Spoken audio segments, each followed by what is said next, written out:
Hi, what can we get started for you today?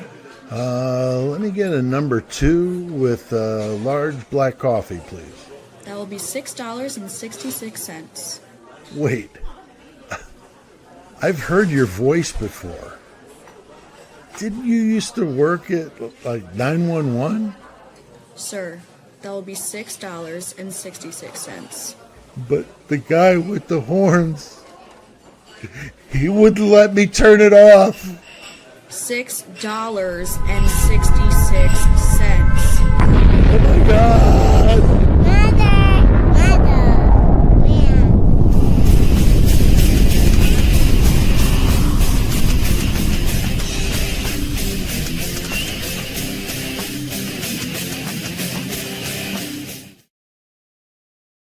Hey, what's up, everybody? Welcome to the live.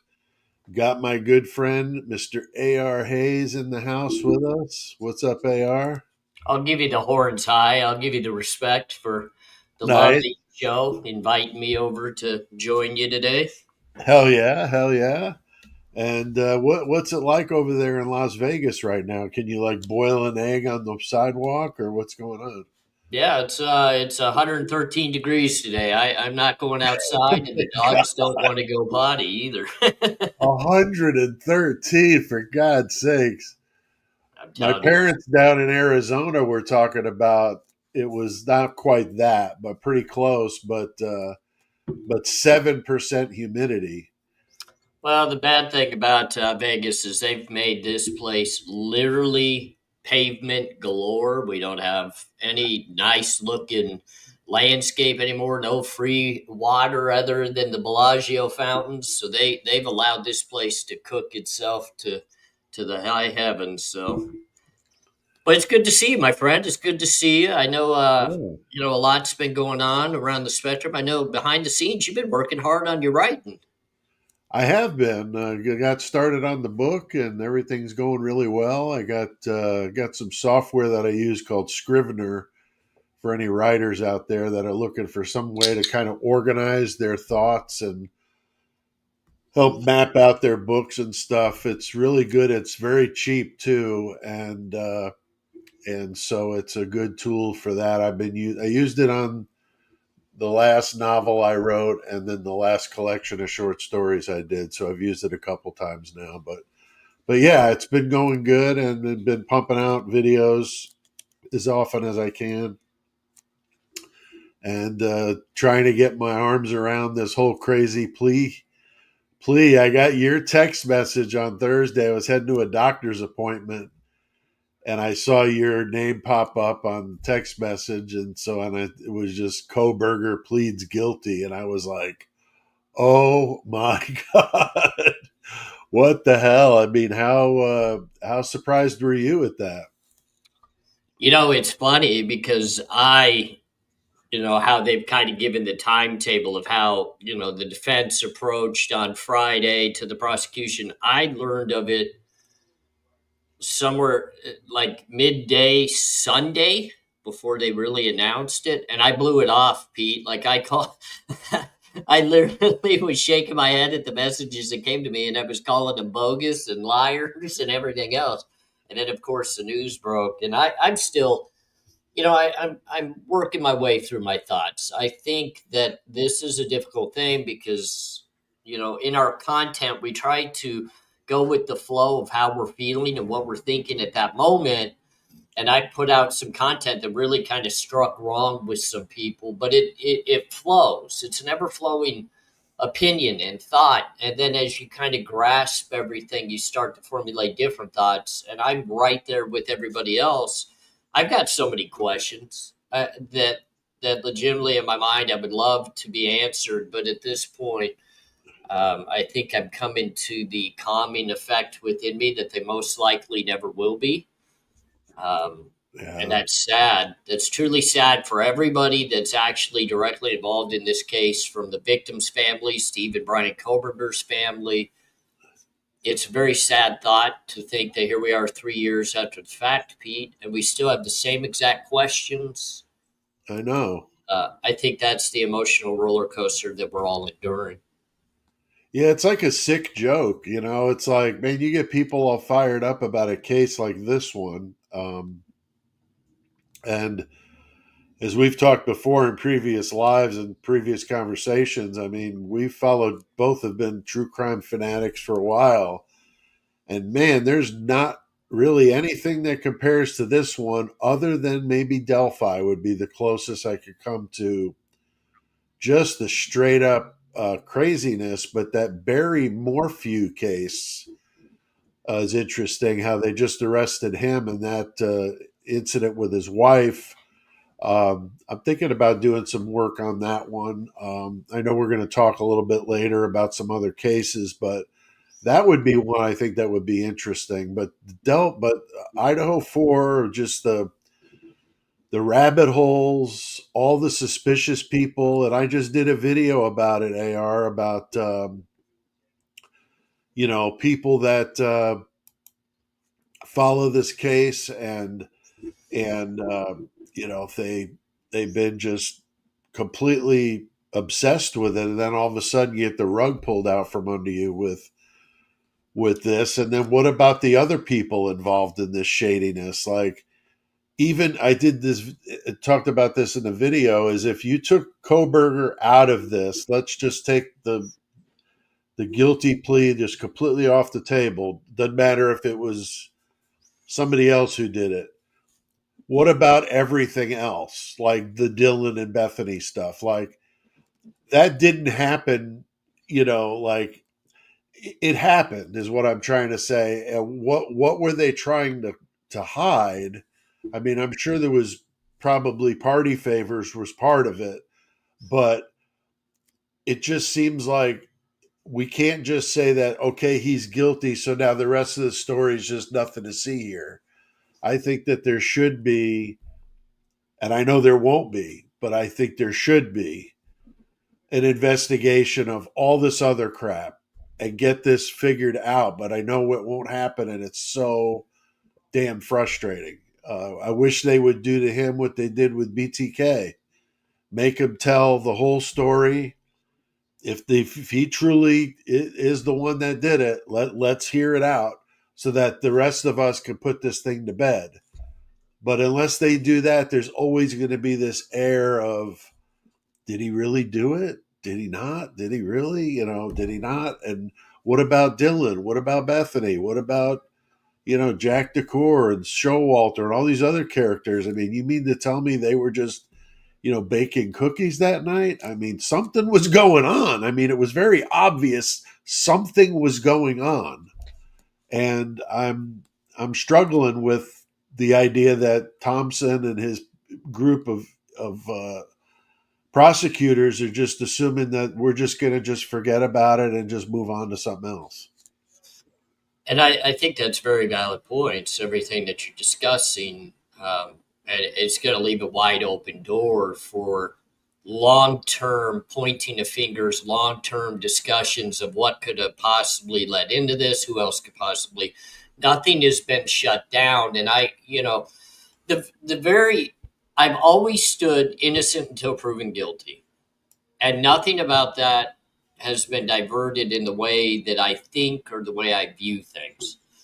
And I came to kind of a why in the crossroads here with the Brian Kohberger case when he steps up to the plate and takes his plea bargain and says, yes, I did these crimes.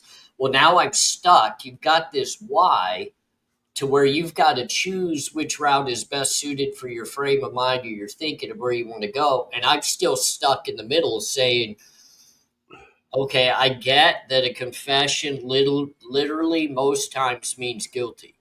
Like in my book, where I've been and those that I've been around, confessions typically mean that's the end of the road. It's guilty. You just admitted it. But I'm still stuck in the middle because there's no proof that takes me away from innocent until proven guilty. You haven't proven anything. And I watched Bill Thompson. I've had to go back and rewatch this numerous times, Pete. I've had to go back because I'm looking at the factual basis affidavit that Brian Kohberger put his name to, and there's no facts within it whatsoever outside of here's what you're being charged with, and here's here's what you could be punished to. And then I have to listen to the proffer of Bill Thompson standing up in the plea agreement to where he has to lay out the facts that led them to believe Brian Kohberger is the guilty party of the committing of this crime. And all he could say is, well, we have no evidence he was in or around the house. We Right. have no evidence of any connection of him with the actual victims of this crime. There's no sexual intent in this whatsoever. So every narrative that's been played out and Right.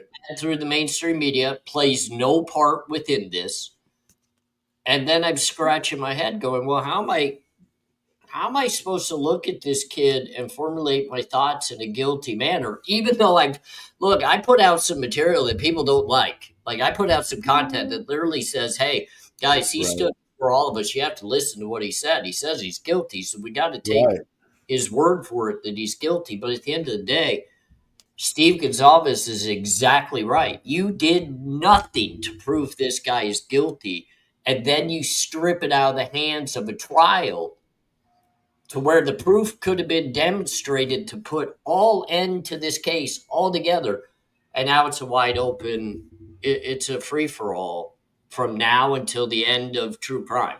This is never, if Brian Kohberger doesn't specify for Right. all of us with his own mouth exactly what he did, how he did it, why he did it, where the evidence is, nobody's ever going to know.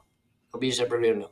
It's going to be like a modern day Jack the Ripper type thing where we never really know what happened, and there's all this speculation, and people be talking about this for who knows how long. Yeah, it's a goofy one.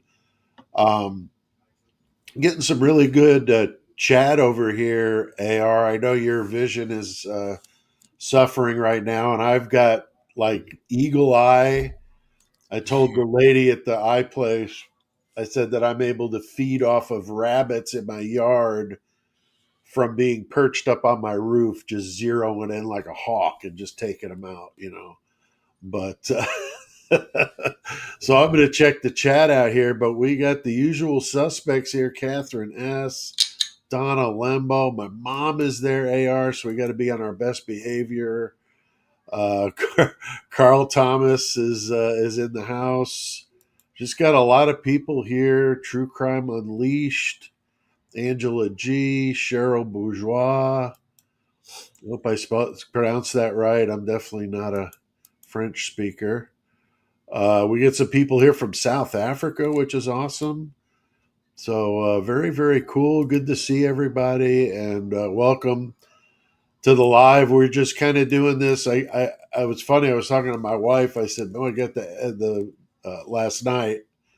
I was talking with her, and I said, "Well, I get that live with AR tomorrow." I said, "I haven't talked to him yet, but I know what he's going to tell me when I ask him if he has any ideas of what he wants to talk about. He's just going to say, let's just wing it." So, so when I talked to you today on the phone and I asked you that and you said that, I was just laughed to myself like, yeah, but that's cool because we've been doing these enough and we've got a good banter and we've got a great crowd, and that's all you need for a live, is some good questions and people participating, and I got a few that I've starred. Um, Carl Thomas is in the house too. He's my unofficial researcher.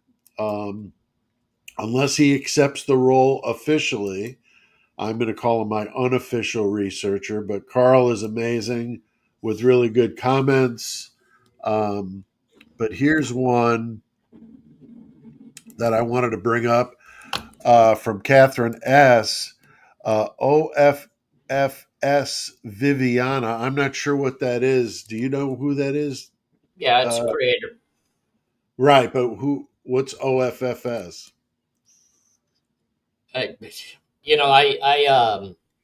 I didn't know what it stood for. I was just curious. I met her when I was actually up at the hearing in Idaho. When I went up for the Brian Kohberger hearing, I got to meet her in person, and she does different types of critiquing content, and Gotcha. I don't really follow it, so I can't make a lot of comments on it. Yeah, I Like, didn't know who it was, but Catherine S. said that Viviana had made a post about my last video on the roommates today and that she couldn't help but comment on it. Was curious, Catherine, was it a good or bad mention? Not that it really matters a whole lot, but just curious if she was in support of what I was saying or not well, in I agreement. can answer that pretty quickly. No, she would not be in support of what you're saying. If you're having a conversation in regards to Dylan and Bethany, she's not going to be in support of what you have to say. And that, Right, that's one thing I want to let people know that join us. We understand different views from different angles. We understand different opinions. We understand all of that. What Pete and I do is we go right from the heart. We give you our best content based on how we feel, what we see, what we think. And we're not doing it in a manner that we're intentionally trying to disrespect or hurt anybody in any way. We right, do it based upon how we feel, and we really engage with those that follow what we have to say. We know there's a fine line. We know that some will jump off board, some will jump on board. I've been called lately, I've been called a guilter, I've been called a hater, I've been called an ignorant person in regards to some of the content that I've done, and that's okay. If you feel that way, I understand. But I'm not going to react, and I'm sure Pete, you won't either. We're not here to engage in negativity. We're going to boil no, forward and we're going to do it to the best of our abilities. I do want to real quick. I know you're going to jump into some. Cheryl Borges is from Canada. She's one of my favorite people in the world. And Cheryl, I did get your email showcasing your new glasses. I love it. I think you look amazing. You're a rock star. You always will be. And also, Catherine S., I know you're from Texas. I hope you're doing okay with the flooding and everything happening over there. So definitely yeah, hope things what will a be good. terrible situation going on there. My God. I got a friend that lives near Austin, and I checked in with him, and he said he was about 60 miles away or so from it. But still, that's a little close for comfort, you know. I But know it's not true crime related, but Jen and I were actually in the discussion. If I can get a little bit healthier here in a short time frame, I'd like to travel down to Texas and see if there's anything Jen and I can do to help in that situation, whether we can join forces in the searches or even just promote and get the word out of who's being sought, who's being looked for. I mean, that's just such a horrible situation it that is. I would like to dive in and try to help if I possibly could. Yeah, it's a terrible situation. So yeah, anybody from Texas, we're thinking about you for sure. Just Um, imagine the blindest person in the world trying to find people, Pete. Let me go throw my hat in. wouldn't that be the shit? Is you find you're the one that saves the day. Yeah, I'll You're the find guy some that. of those kids just with my instincts. That's right. That's right. That's right. So Carl Thomas says Adam Lauda's DNA not checked in reference to Maddie's fingernails. Maddie told Adam everything puts Lauda at the top of the suspect list. Uh, that is a good point. I mean, he was down there at the corner club that night, not working, just hanging out. He's Jack DeCour's roommate. He, he was, on that list of people that you got to wonder, what did she tell Adam? Wouldn't that have been nice to get his ass up on the witness stand and have him tell us what she told him? Of course it would have been his word against the rest of the world, but we could have at least asked. Yeah, I think I'm just frustrated that, a trial allows for debate and argument between the prosecution and the defense. And I think the defense team gave up the opportunity to put a lot of pressure on experts and witnesses that were pointing the finger at Brian Kohberger. And you know, I through time since this has happened, I'm just shaking my head because I know a lot of people will say, well, he took the plea bargain to save his life and this and that, but he had opportunities at appeals and he had arguments that could have been made that I think that there could have been some reasonable doubt in their proven, and I know all of us, of course, we're holding up our hands saying, "Well, damn it, we didn't get to learn what we should have been able to learn as the public," and that's true. And I'm afraid to see the release of discovery because I think it could be tainted. I think redactions could be very tainted. I wanted to see the people on the stand, Pete. I think it would have been, I wanted to see the officers involved in the investigation. I wanted to hear about the tactics used. These are Right. the very things that I've been very focused on since coming to the platform is I want proof. I want step-by-step accountability for the way that you got the evidence. What did you do once you had the evidence? Um, how did that lead to your suspect? And none of that makes sense yet. I don't even need to look outside the box. I just need to look at what they're claiming led them to Brian Kohberger and say we got problems. Just within that, we have problems. So, Right. I don't know.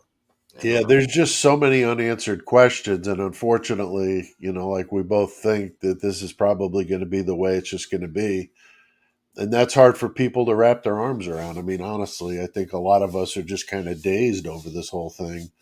But Well, the scary thought about that is this going to be the way it's going to be in cases across the board moving forward? I mean, right, if that's the case, I'm not coming out of my house. Like, I'm not going outside anymore. right, yeah, Just for a scary sure. thought. This is a comment in response to what Carl had said about Adam Lauda. This is DW. Says at Carl, exactly. I want BK to tell us how he knew the door was unlocked, no ring cameras, 6 vehicles out front of a 3-story house. How did he know their boyfriends weren't sleeping over? I mean, that's a good point. I mean, he could have walked into a house full of people and been like, "Hey guys," and he's got this knife in his sheath, in this ninja outfit. I think they would have either laughed him out of the house or whipped his ass and thrown him out in the snow. But yet he goes on this rampage. It's like, how did that work out that perfectly? There had to be somebody else or others involved in this, I would think, unless he just was like the perfect storm. I don't know. I mean, when you got a guy, again, if we're going to believe that he really did this, if you got a guy that bought a weapon that was used on Amazon, that drove his own car to the scene and circled around the block a few times, I'm having a really hard time thinking that he would have been slick enough to not leave any evidence there other than a microscopic skin cell on a button snap, or that he would have picked the house that just happened to have nobody there other than a few drunk people and maybe somebody on the inside helping him, because how would he know that the doors were all open? I mean, if he had never been there before, according to Thompson, then how would he have known all that? So there's just a lot of questions here. I mean, there had to be more people involved in this for it to have gone off the way it did. I'm not seeing how you would do that. I mean, either that or he's the luckiest unlucky guy I know, to find a house in that situation. I mean, wouldn't you agree, or do you think that that's feasible? Well, I'll kind of answer that in two different, like, little concepts. I'll make them quick. One, I don't need Kohberger to explain all the details of all this stuff. I first of all need Kohberger to say, this is why I did it. Here was my motive. Um, Even if that motive is, man, I was going mentally insane in my head and I just had to get the feel or the rush of taking somebody's life. Okay, well, that's motive. I kind of now could start to put the pieces together. But two, why did you pick the people you did? What Right, was it within you based upon your supposed motive led you to these people? Give me that dynamic, and then I can stay steady in my thinking until you give more details of other things. But I need to start there. Like, I don't need the full out details like so many people want. Like, you know, where did you buy the weapons? What did you do with this?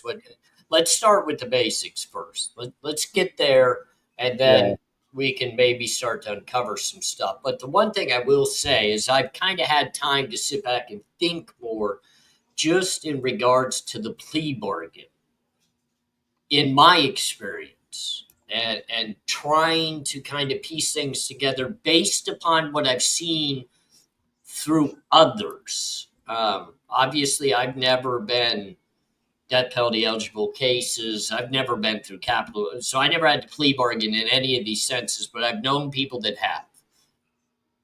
Right. Typically, a plea bargain like this, where you accept full, not even responsibility, but you're accepting the maximum sentences across the board within your plea, just removing the death penalty, typically tells me I'm one of others involved in this. I'm taking responsibility for what I did because I know I was there, I was involved, but this plea bargain is taking the death penalty off because there's more to this story that you don't know. And there's others involved that are not here standing trial with me at this point. So this is typically I'm not going to snitch on anybody plea. You got me for my role.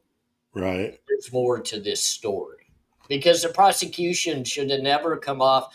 That's what makes me so shaky about this as well. The prosecution should have never taken their foot off the gas pedal of a death penalty case, because now you've weakened your state's stance on the death penalty, and it's no longer a strength in your benefit because everybody's going to know if I commit the worst of the worst crimes, you're just going to plea bargain me out anyways. Why do I got to fear the maximum punishment? You're not going to give it to me, It's a right? good point. That's a good point. I got to call out my boy, my mate over there in the UK, Scott Metalhead. He's always in the chats. I know he's got a time difference over there, so it's late in the UK. But thanks for being here, Scott, and for calling out. He says, "Hey, Pete and AR and everyone." So we get some people all over the globe checking this out. AR, it's always nice to see that. And Always. that's one of the coolest things about our community, isn't it? I mean, we Yeah, literally touch base with anybody and everybody from everywhere, and I think that's really, really cool. Really, really yeah. Yeah, that's why I like to call it out when I can. Definitely nice now that I could see.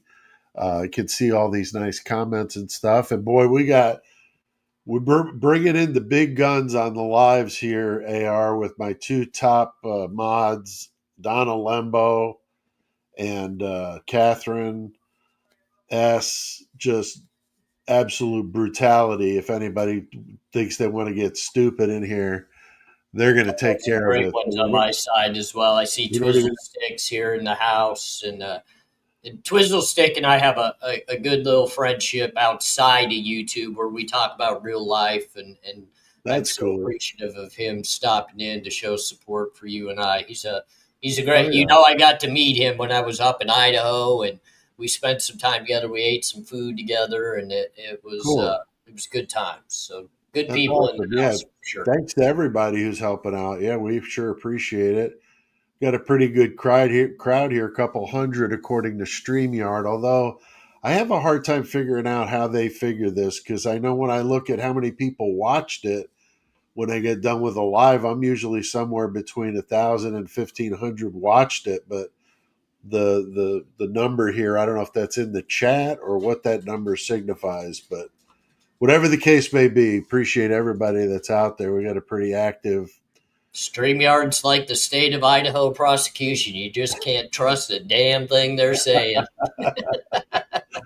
Oh shit, yeah, for sure, for sure. But yeah, we got some great people here. Just a lot of I'm just trying to look, and of course we're trying to do a live and want to incorporate as much of your discussions and things that you guys have to share with us. So um, I think that the Idaho 4 will just endure and it'll go on. And I'm curious to see if the sentencing will include any of the the BTK type stuff, because I did a video on the comparisons between Brian and BTK, and not very many people watched it. I don't think they liked the fact that I used that comparison, but I was trying to draw the analogy because remember that Brian Kohberger went to DeSales University in Pennsylvania, where his one of his professors was Dr. Catherine Ramsland. And as I've mentioned before, I've interviewed her a couple times. Super nice lady before all this, so it was not after. But she was his professor for a time, and she had written a book about BTK, Confessions of a Serial Killer, and and I read it and interviewed her about the book itself. But he would have been a student of hers around that same time. So I mean, I would find it hard to believe that this would not have come up in the classroom. The fact that she had just written this book, and she's written like 60 books or something like that. She just pumps them out. But I wonder how much studying of BTK he did. And I mean, whether you want to look at it as a criminology student or if he was indeed the person that did these crimes, these killers or serial killers, mass murderers, whatever you want to use, they study each other. They're like students of that. That's their thing. And oftentimes when they catch these guys, they've got books on, Gacy and Bundy and some of these others that they emulate and they sometimes copy.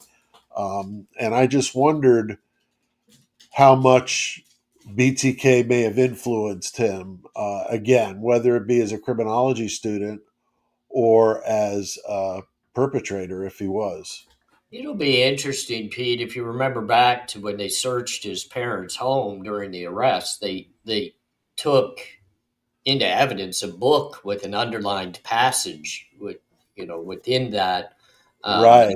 I would just like to know. I mean, are they going to try to utilize that in some way to point the finger at BK? Here's some motive here, uh, and I'll discuss a little bit here in a minute. Kind of what I've gotten to know about some of these people behind bars and the things I've learned. But Sure. uh, Well, I my had to. I looked in that book with that when that page number thing came up, and it didn't appear that it was in reference to the book that I had that on BTK, right. because it was, I can't remember what the page said, but it wasn't anything that you would have thought would have been an important thing to reference. So it must have been another book. But I was curious if it was. That would have been crazy to see something that would have jumped out as a potential clue, but it wasn't. But what were you going to say about some of the people you've run into, AR?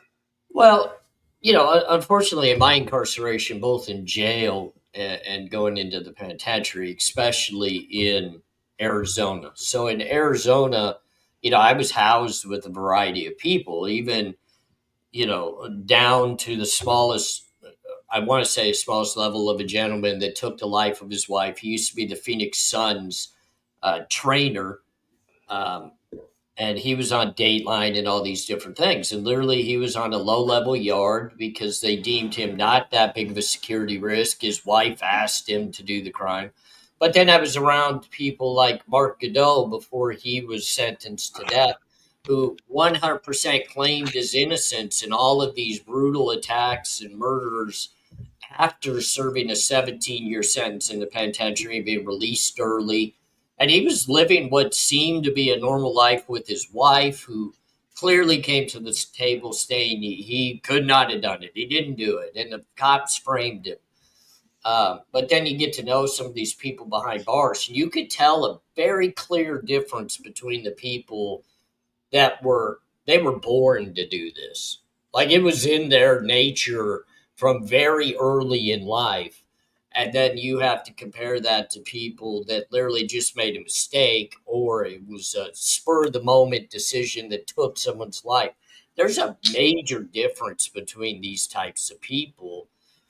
And that's what's difficult with someone like Brian Kohberger is you have no prior inkling based upon, I mean, nobody's come out and said he was just a straight up liar his entire life. He was a criminal in the making. He was this, he was that.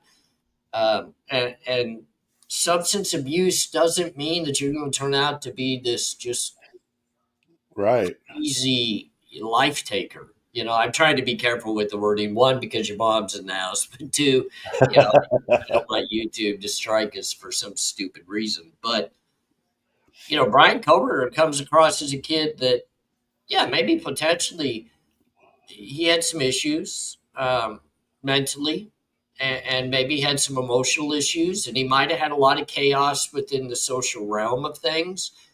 But there's nothing that I look at that I can compare to people I was literally in the penitentiary with that were convicted of crimes, that I can point the finger and say, well, that really stands out to me. That really just makes me get this feeling that Right.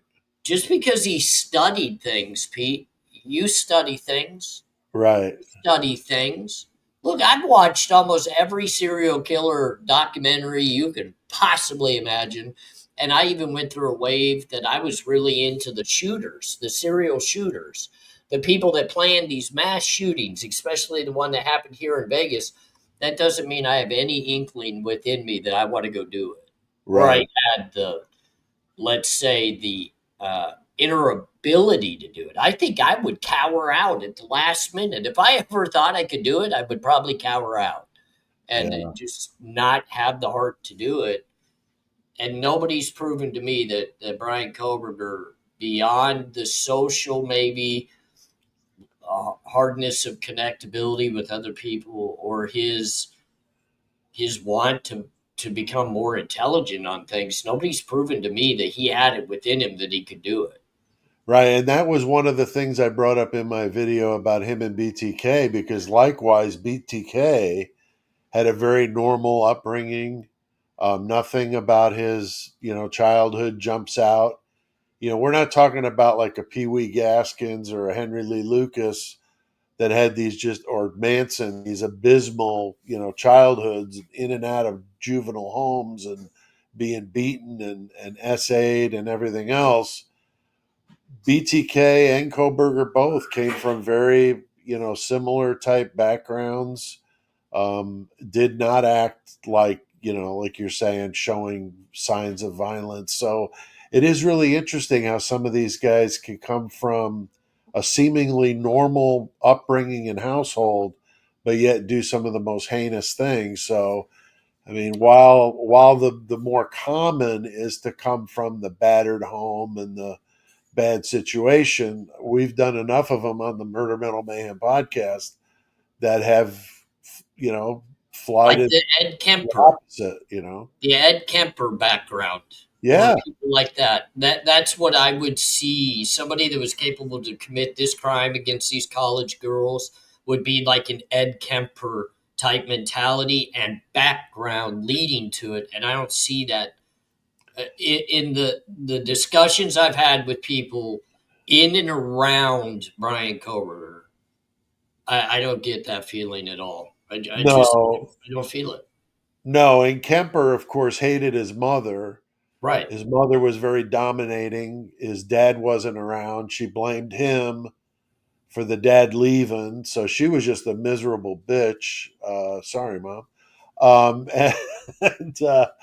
And she was miserable. But think of the other ones that were like that. Gacy's mom was kind of like that. Ed Gein's mom was kind of like that. Almost like just kooky, super religious.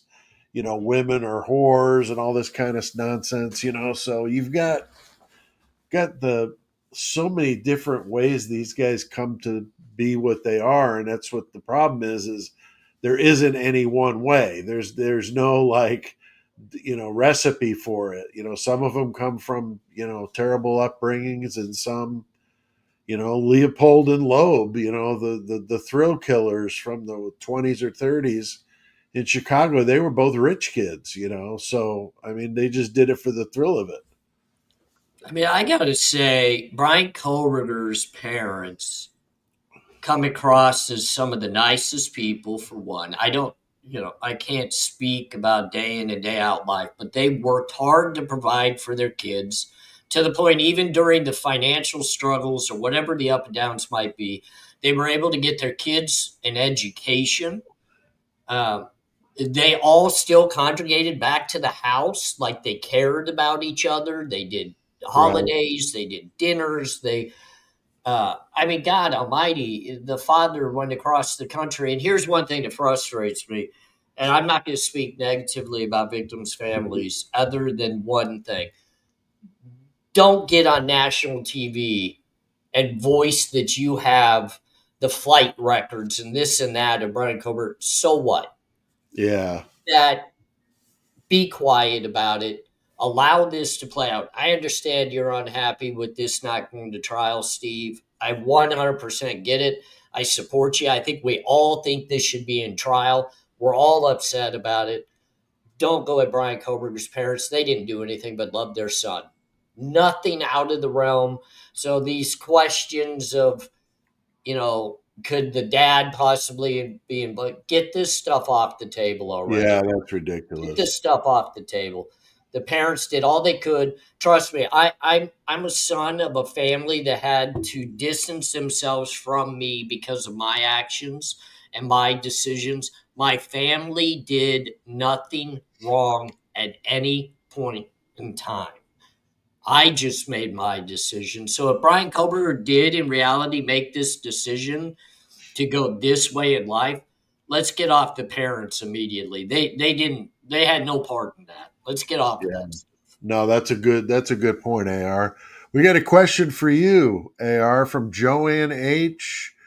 AR, do you have an opinion about civil commitment? And have you considered the possibility of BCK being civilly committed? Any thoughts? Well, my opinion on civil commitment is I probably should have been civilly committed a long time ago, but uh, and I get the idea, like, because we've learned of the testing and things done with Brian Kohberger that many feel as though could potentially have led to an agreement within this, that he could be hospitalized or have a little different route than most prisoners. And you and I have had this discussion, Pete, behind the scenes, and I've shared my opinion with this. I believe Brian Kohberger entered this plea bargain for whatever decision he made, and it's not to be hospital admitted. That's my belief. I think he's going to go through the intake process within the Idaho jurisdiction and immediately sent out of state. I don't know where they're going to send him. I don't know who they have compacts with, but they're going to get especially now that we understand that Steve's clearly stating that he's talking to people in the Idaho penitentiary system. That automatically gets Brian Kohberger off the table. Even at the max security unit, they won't send him there. They're going to have to make decisions of where he could be housed. And I've seen it every state I've been in. I've watched it happen numerous times.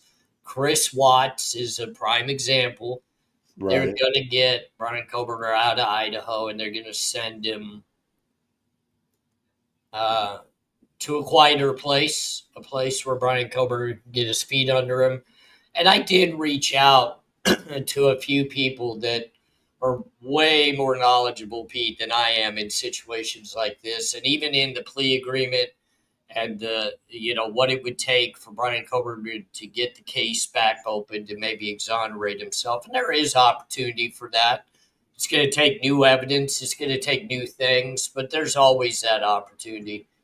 Um, but I don't.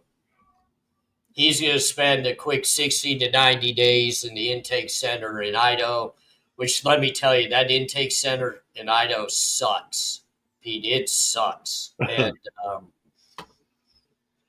they're going to do their evaluations, and they're going to get him out of state as quick as they can, and try to put some brakes on this threatening stuff that's out there right now, for sure. Yeah, when my dad was a parole officer in New York, he they did an inmate exchange with, I think it was Vermont, for that woman that had the what was her name? That there was the teacher that convinced the male student to eliminate her husband. And Yeah, I she, remember that case. yeah, that was a famous one. But in the 90s, I think it was, or 80s or 90s. But Pamela Smart, I think that's what it was. Um, so yeah, and that wasn't the only one. There were several. So yeah, that happens quite a bit. I didn't think of it though with Kohberger for some reason, but you're right. I mean, like Chris Watts is in what, Michigan or somewhere like that. So Now, he'll also go to what's called a medical complex. I served the majority of my time on medical complexes. That doesn't mean it's a hospital.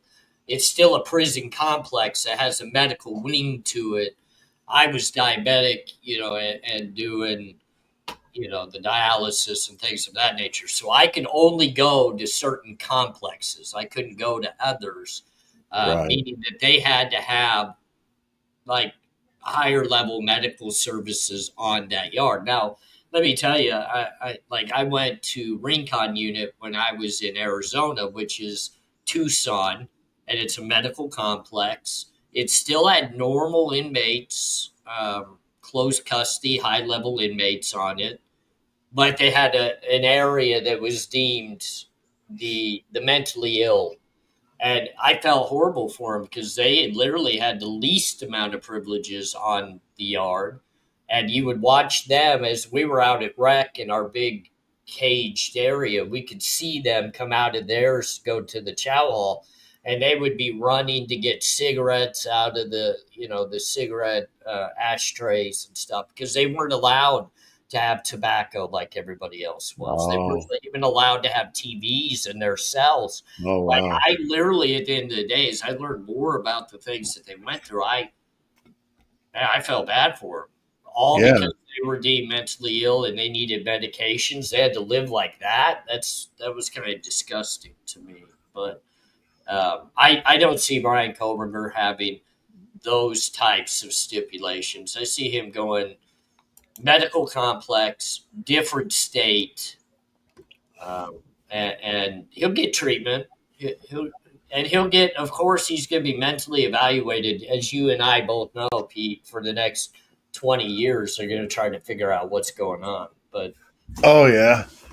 It's no just like even special. with Gacy, the one doctor that I don't know how she got it, but she actually has Gacy's brain after they analyzed it, and they found nothing abnormal about it whatsoever. It's just really really weird how that I think works. that's where we sit with Brian Kohberger. If his parents literally felt like he was that mentally ill, they wouldn't have let him move all the way across the country, live in his own apartment, and go to college. They Right, would have been a little more protective of stay closer to home. Let's have, right, everybody signed off that Kohberger was capable of going to college at Washington State, including Ramsland, who you would think if she literally saw it playing out before her own eyes, she would have called that. I think she would have right. seen it. But we'll see. I'm not an expert, man. And even though I play expert on my YouTube channel, like I'm a know all, at the end of the day, it's going to be interesting to see. But I don't see anything in the plea bargain because they typically stipulate in the plea bargain the majority of what your benefits are going to be. And I don't see anything. I Yeah, don't see anything in it. So I don't know. I don't know. yeah. We got a comment here from Cheryl Bourgeois. I think I'm probably butchering that. Need to get my wife. She took French in school to see if I'm right there. Will they unseal anything? What do you? Redacted. It's gonna be heavily redacted. I know it's going to drive us nuts because it's going to be all this information and there's going to be all these black. I think they probably will use every Sharpie. There'll probably be a what do you call, a shortage of black Sharpies in the stores because Idaho's using all of them. Because remember that redacted stuff? It was like done by hand. It wasn't even done by like a a computer is like, how low budget can you go? But I they got already have my FOIA request into the Pennsylvania department that where Kohberger was taken to after his arrest. I want to see the interview up to the point that he asked for counsel. So there is actual, you know, recording at the right. police station after he arrived, and it was put into the the interrogation room, and I've already got that in. We'll see if that ever comes, but I definitely have that Yeah, in. yeah. Here's one from Lucy Morningstar, asking both of us here a question. Do you think that Brian was given that internship at Pullman PD? Now, I've done videos about the Pullman PD, lots of shenanigans that went on over there. You had like all the top people there had to resign. Like it was a mess. Um, some serious nonsense went on over there. But what's interesting, what I learned was that Brian, we know he moved to the area in June. He interviewed with the Pullman PD, I think in July or August. He interviewed with the chief. The chief then, after that interview, like within a month, left the position and took the chief position at the WSU campus police chief. And it's ironic that the WSU cops found his car at those apartments. And I've wondered and suspected that that could have possibly been how the locals got him on their radar, was that when he interviewed in Pullman, he came off as super creepy, weird. That's where they may have found out in an interview with him that he wanted to, or that he liked to, drive around at night. He didn't have any roommates. He was single, kind of painting himself in this one picture. And you got to wonder, like, boy, when the idea of who could we use as a patsy came up in conversation, boy, that creepy guy that interviewed with us sure would be perfect. And then amazingly, they were the ones that find his car. But I don't know. What do you think, or what do you know about that stuff that was going on over at the Pullman PD? I don't think we would ever know the truth either way. I mean, if they denied him for the internship, then of course they're going to come out patting their chest about how they made the best decision possible in regards to a young man that didn't fit into the program. Right, But at the end of the day, if there was any realm of Brian Kohberger being a part of that internship, they'll never admit that. That's going to get buried. And I think that's the scariest part of this. And this is why when I came to this platform, I was so adamant, Pete, and I literally, if I keep pushing forward in the true crime, the one thing that I want people to understand, the biggest problem is behind the scenes, law enforcement works very hard to solve crimes, but they don't always do it in the best and most honorable ways. And I think this Brian Kohberger case is screaming, cutting corners, hiding things, and not being upfront and honest with the public. And that puts, at the end of the day, that puts your own community at risk. And, right, I'm not saying that law enforcement's the worst of the worst and this and that. And they don't solve crimes, because they do. They do work hard, and there are people within law enforcement that really do great work. But damn, we better learn a lot from this case. Let me tell you, we better really focalize in on the rights of our own selves and our children and our parents and everybody being violated. And then, I have to take into account that people say, do I feel as though people can be pushed or threatened into taking a plea bargain when they're legitimately not the one that committed the crime? And I've had people really go at me saying I should know better, coming from the system and being through everything I've been through. I should know better. And you know what? At the end of the day, no, I don't think everybody's bullied into a plea bargain, but I have to stop and admit, do I think Brian Kohberger could have won this case with everything piled on top of him? Do I think he could have won? No, I definitely think he would have lost the trial. I think Brian Kohberger would have lost the trial.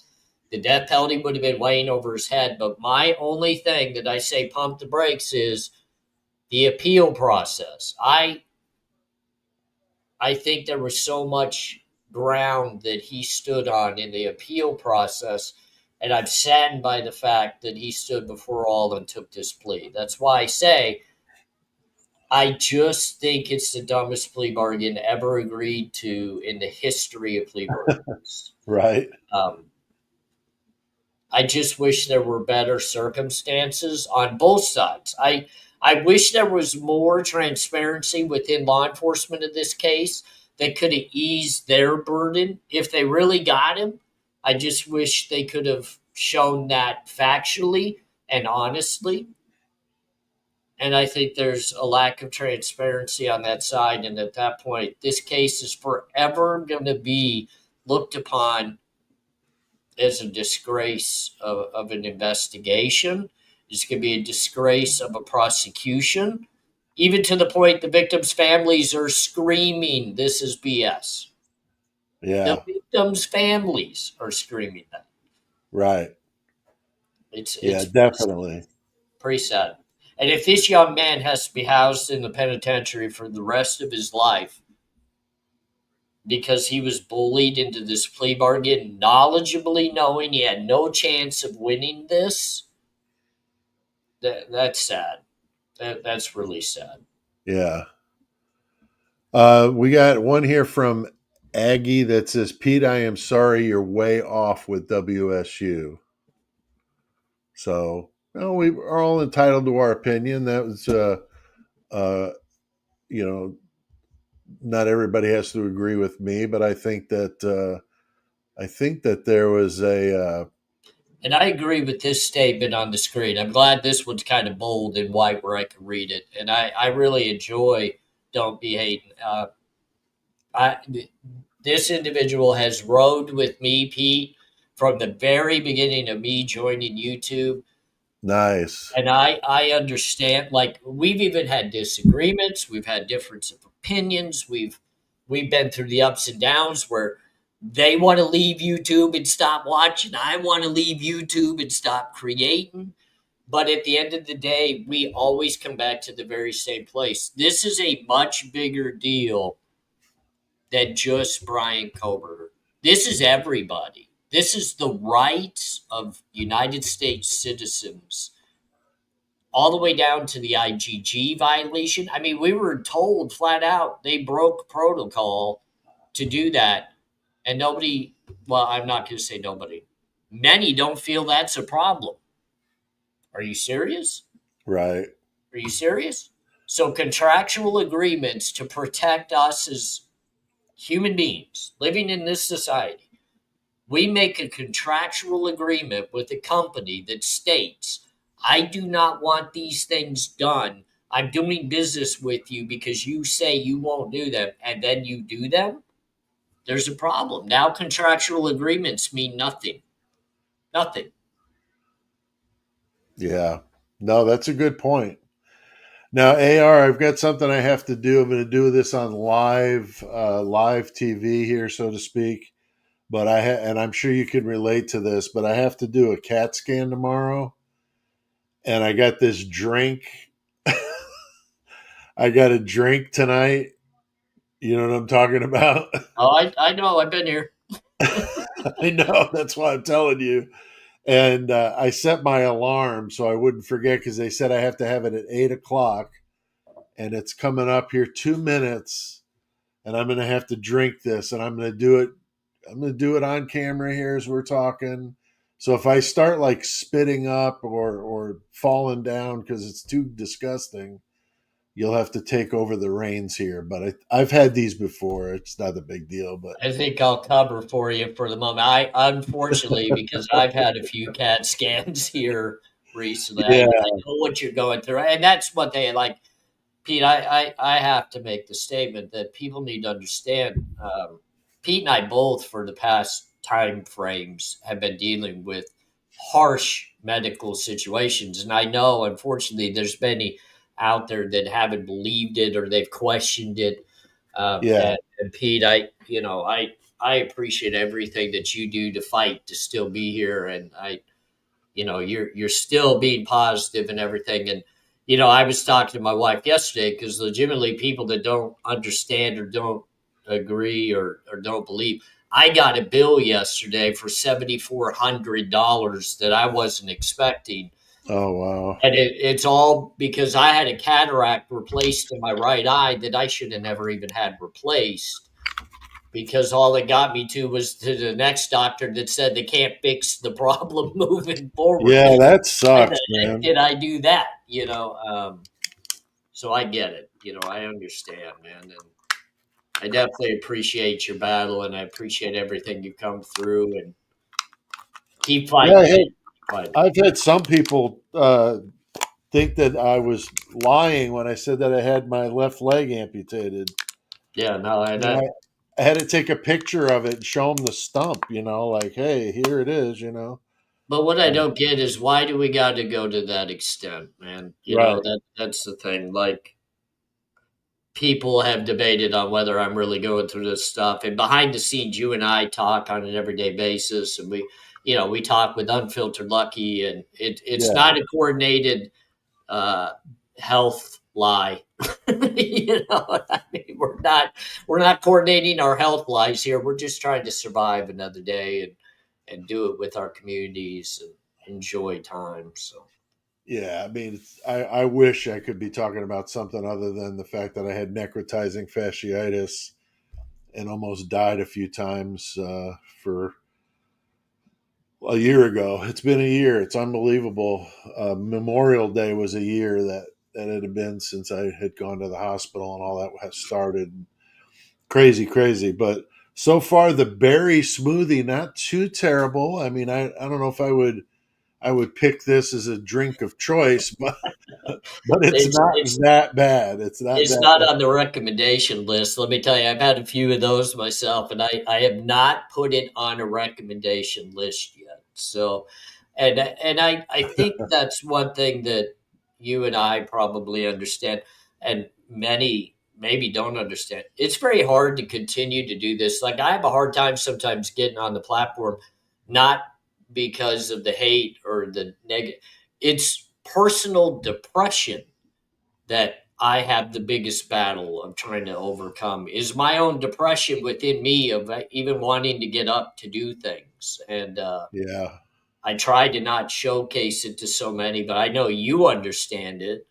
I know Pete's been very instrumental in helping me through it as well, but and so many in the community have helped me through it. But it's an everyday battle. I still battle it today, right 2 hours ago, battle it.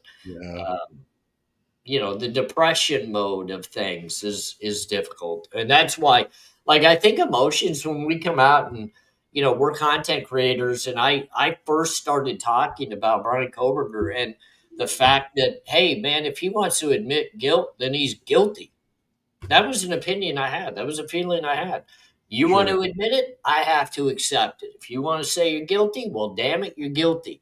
And that's not how you feel 2 hours later, because your emotions fluctuate to actually thinking and looking at things. And Right.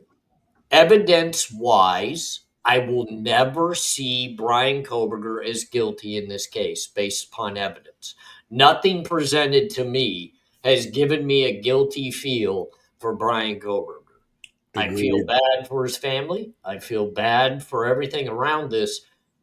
Now we got to watch and see how it plays out, because I do understand there's things that could play out behind the scenes here. Now I've talked to some extremely intelligent people that work within the field that have educated me of where this could potentially go, and I'm grasping that now, and I'm trying to understand it better, and we'll see how it plays out. And I do see Unfiltered Lucky is in our community. He stands out like a sore thumb too. So even the blind man sees Unfiltered Lucky.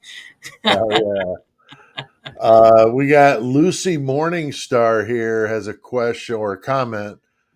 Former Pullman PD chief was asked not to comment, on if Brian was given that position. I think if it's no, he was not given that internship, they would just say no. So that's interesting. And I had read that he had gone and interviewed in Moscow as well for an internship, but I haven't been able to find that again. And I'm wondering if that's one of those it was there and then it was scrubbed type of things, because we know Lucky talked about that reporter, the first reporter at the scene there at that morning at the house, said that there was 4 deceased and 1 going to the hospital, and then that was never heard of again. And that's very suspicious. And you can't find the news clip, but yet Lucky's got a screenshot of that lady in Messenger talking to the reporter talking to somebody who asked her about that report, and she said, "Yes, I did say that, and that's what we were told when we got there." But yet, Lack of never hear any transparency, more of it. You know? lack of transparency across the board. And I mean, just a quick question from me to you, and this is a very serious question. Even with the unsealing of the gag order in this, do you really think they're going to unseal it all? Or do you think it's going to be handpicked what they let out? Oh hell no! They're going to handpick it, and it's going to be redacted. I think it's going to be like this recent JFK unveiling. Is we might get a couple of little tidbits, couple of bones thrown at us, but the most of it's going to be redacted or just not even there at all. I'm I, not seeing it. I agree with you. I think they only let out things to point the finger at Brian Kohberger. I don't think they let anything out of the bag that could potentially go down any road outside of Brian Kohberger in this case. And I also think they're only going to let out potential medical evaluations that lead him to look like a madman. I don't think they're going to let out anything that would open the spectrum that he potentially could not have committed this crime. Anything Right. health wise that directs away from him having the capability is going to be lost. And people say, no, that never happens. That never happens within our court system. I've watched it happen in my own cases. I know it happens. Information comes out that the courts want out, and everything else just miraculously is no longer there. Yeah, that's interesting. We got a good one here. This is an interesting point. Let me grab this here.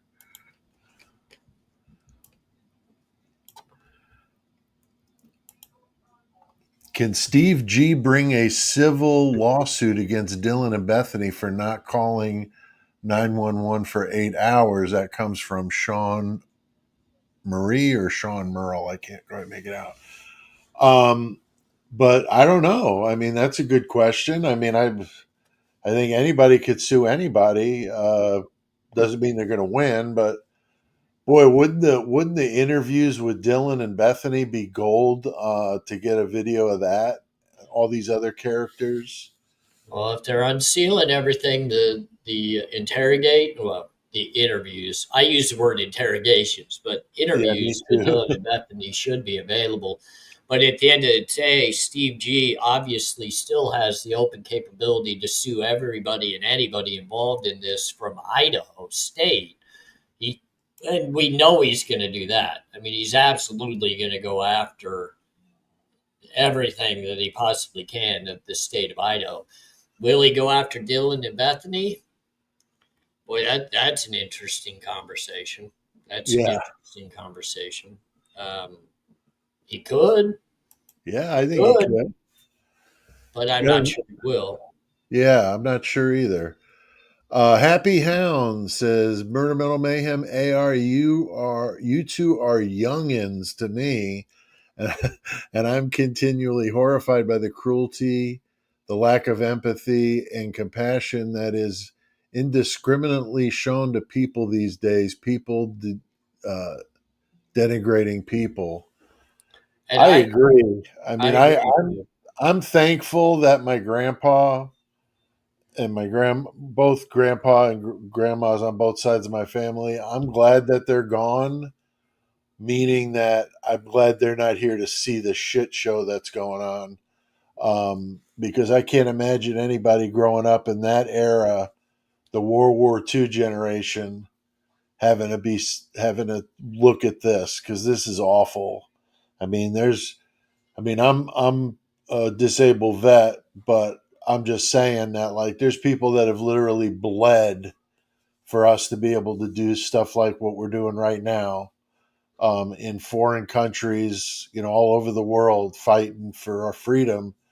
And there's people that take that freedom and just totally, you know, desecrate it and act like animals. I mean, and it's terrible. I mean, to think of somebody that go into a house like that with a knife or whatever was used. That was in one of the other comments. Was talking about the different weapons that had been used between Maddie and Kaylee. Of course, that'll be another one of those secrets we'll probably never find out, is how many different weapons were used, because that would certainly point to multiple perps, because I think it was done by two groups of two, or at least two people, but I think it's possible it was two pairs, two in one room and two in the other, and then maybe a lookout or two.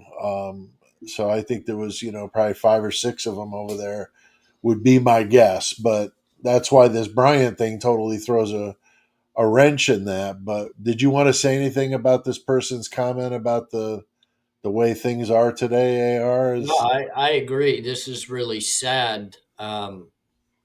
It just there's been such a downhill spiral, and I talk to my wife about it all the time. Even when you just take a trip to Walmart, there's no more respect anymore. I was raised, even though I made bad decisions criminally in my life. I was raised to like when I see older people at Walmart, I let them go before me in the line. I'm okay waiting a couple more minutes to let my elders go before me. When I see somebody like Jen and I were actually at the outlet mall yesterday, she needed a new pair of shoes, and an older gentleman had tripped and fallen in the store and was bleeding. I stopped everything I was doing to pay attention to him. Like that's all that mattered at that point. It was an older gentleman that needed his knee bleeding to stop, and we needed band-aids. We need that respect is really dwindling in life anymore.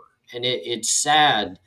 I'm shocked by the younger people in today's everyday life. Like, I'm shocked by the disrespect. I'm shocked that people go to a gun before fists. Like, go duke it out in the parking lot, man. You right, got a problem, go hit each other in the mouth and exactly come back in and have a beer. That's the way we did it. right, Uh, I never had to set out to, well, I'm going to pay this guy back by taking some shots at him and he could potentially lose his life. No, I mean, it was literally, if I had a problem with you, we're going to feel the pain. We're going to hit each other in the mouth. And that's right. just gone. And No, the, that's old. That's old school. I taught a class for a bunch of pipeline workers. These guys were rough. These guys were tough guys. And one day they all had a fight, or there was a big circle of them outside with two in the middle punching each other in the face, like brutally punching each other. And of course, the fight broke up. And the next day when I was there, because this happened while I was not at the location, but the next day when I came in, I found out that one of the two was the boss, and the other guy was a young punk that was on the crew that was talking smack, and the boss didn't like it and the way they handled it. He goes, that's how we work. We got a disagreement with somebody, we go duke it out, and then we get back to work and then move on. And that's the way we do it. So, and obviously anybody that's younger than 40 is probably mortified at that thought, but that's how it was done back in the day. But well, somebody here, AR, says James Moan says AR applause appreciation for you. So Yeah, James, it's great to see you. I know you're back to work and you're working hard, so it's always great when you're able to stop by. He's also a moderator for me, big supporter again, and I there's so many in the community, Pete. Sometimes I think we could do a 3 hour live just thanking the people within our community for all the love and everything that they do for us.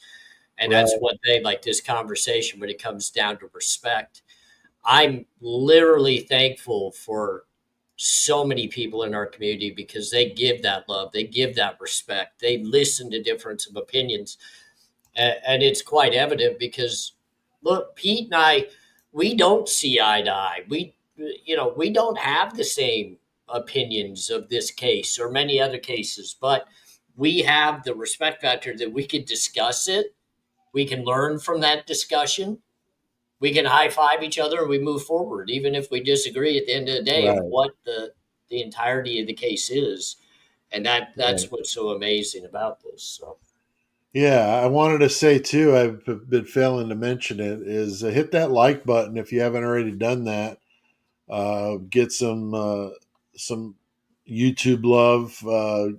Comment below if you're on the replay crew, and if you're watching this, go ahead and hit like. And if you're not a subscriber, I think I'm like 12 people away from hitting 14,000 subscribers. So I'm I'm really getting close close. to 12. I'm slowly growing. And I All try right. to tell people, even if you don't want to consider that like button like it's a like button, consider it the middle finger if you want to. Just hit that middle finger, leave a There you comment, go. get us out there so that everybody else can hit that middle finger on us too. It's okay. We like it for That's both right. sides. I got AR's channel up there. If you're not familiar, I know a lot of our listeners and viewers are similar. A lot of the same people, and that's awesome. But I know we have some of your people in this chat and stuff, which is great. So if you're on the Murder Metal Mayhem side and you want to go give some love to AR, there's his channel. And if you're on the AR side, want to come over to Murder Metal Mayhem and subscribe to me, that would be awesome. Definitely appreciate it. I always shut my lives off at 90 minutes, so we're down about 14 minutes or so here before we're going to call it quits. But I've been trying to get as much of the comments and stuff that I've been seeing in the chat. So hopefully I've gotten most of those. But I'm going to go look here again to see if anybody's got anything. And thank you, Cheryl, for the 5 gifted memberships there. You're always amazing. Um, I'm telling you, Pete, Cheryl and I behind the scenes, she is just amazing, and we talk about real life. We talk about just inner emotion and everyday ups and downs, and I couldn't be more thankful for her just even listening to my crap. Right, right. Here, Happy Hound says, "Hey guys, I was actually talking about trolls giving you guys crap and saying you're liars and all of that. Yeah, whatever. I mean, It's an everyday deal, you yeah, know. It's an everyday deal. yeah. I So mean, I see it in my comments. Like you said about the Dylan and Bethany thing. Why don't we just leave them alone? Why don't we just leave them alone? It's like, well, when you act shady like that, and basically give the middle finger to the rest of the world as you just go back to your existence is worthy of being scrutinized. And until you prove that you weren't doing anything, in having any involvement with this, I mean, you're gonna keep getting it. So I mean, I don't have really much sympathy. Now, if they were truly not guilty and they're just idiots that were text messaging each other while this was going on, oblivious, um, I would still have a hard time with it, but at least an acknowledgement of it. But to be all slick and lawyered up and everything else, it just makes you think that there had to be something going on there with them. I just don't know, but people get fired up. They get fired up. there's unfortunately, I guess I can put it just my opinion very simply. If law enforcement had been more transparent and the workings of the investigation and the release of information in this case, instead of hiding and lying and non-transparently working through this case, there wouldn't be so much hate and questions at the end of the day, because we'd be able to follow the steps and kind of formulate our own opinions based upon what we're visually seeing as truth. Right now, we've seen nothing as truth. That's the whole problem with this, Pete. And I Right. guess coming from a background like mine, my parents always had to try to decipher what was truly being said. Was it truth, or was I trying to manipulate in another direction again? So they had to try to decipher it, and it was always hard for them. So each and every time they had to work through the thoughts and the concepts of, is this true or not true? Well, Right. that's what we, as a viewer of this case, from the outside looking in, have to decipher what's real, what's not, what's truth, what's not, because so much BS has been led that even the prosecutor has to stand in the very courtroom and say, this was not sexually motivated. We did not have all this evidence of him being at the house or around the house and all of this stuff happening. You guys need to cut the BS, because it's creating more havoc than need be. Right. We got to work through the next 20 years of BS. Yeah. True Crime Unleashed asks the same question I asked you a few hours ago, my friend. AR and Pete, will Brian be transferred closer to Pennsylvania if he puts in for it? And you had a very definitive answer on that, AR. See, and here's what people need to understand: the feds and the state are completely different. In the federal penitentiaries, you can put in requests to go closer to home. In the state penitentiary, you are that state's inmate. So the state has to pay for you. You can't say, hey, by the way, I want to go to Pennsylvania. That's where my parents are. The state of Idaho is going to say, we don't give a darn that you want to go to Pennsylvania. You're housed here in Idaho. Now, can they do an interstate compact to get him out of the state to protect him? Of course they can. They're not going to Right. send him anywhere near Pennsylvania. I'm telling you that now. He's not Yeah. going to Pennsylvania. I They're wonder not. if it was like in the Army when I was in basic training. They give you this sheet you fill out of your dream duty stations. You put it on a list, and they're supposed to look at the list and try to and the drill sergeants just used to laugh because everybody would put like, well, the Army bases aren't typically in nice places like Italy and some of these other countries. There's Germany and Korea for overseas, and then stateside is stateside. But Hawaii is of course one. So everybody's got Hawaii on their list, and the only guy that got Hawaii out of our whole platoon was a guy that had tried to run away about 10 different times and was in trouble the entire time he was there. And I think he was the A.R. Hayes of the platoon, but he, he I got mean, to Hawaii, and the drill sergeant's about shit. Said, I've been Brian, trying to get to Brian Hawaii for Kohberger, 20 years and I can't get there, and you got there. But yeah, it's how I picture it with Kohberger saying, I'd like to go back to Pennsylvania or close to he Pennsylvania. could put in paperwork for it. Right, I mean, he could try through the state.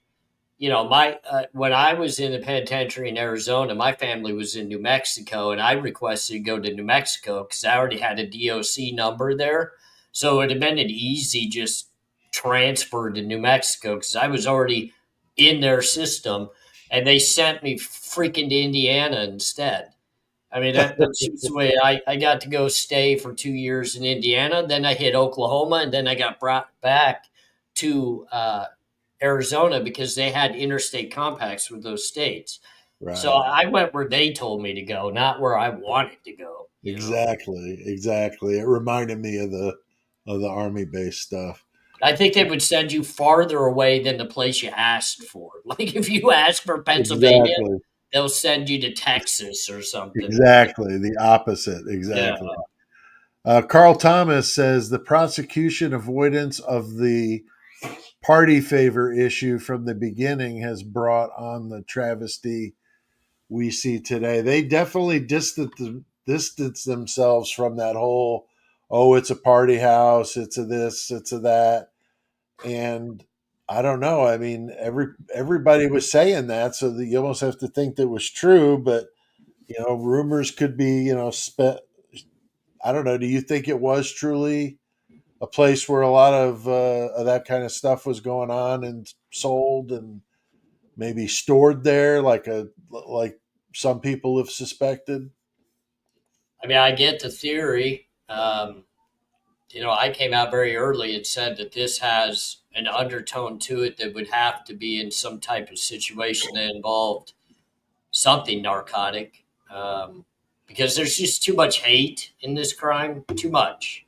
4 people lost their lives. There's just too much hate within that. But I can't narrow it down because there's been no transparency in the investigation. I mean, just nothing makes sense. So this Right, could be the wildest case and reasoning, and we'll just never know.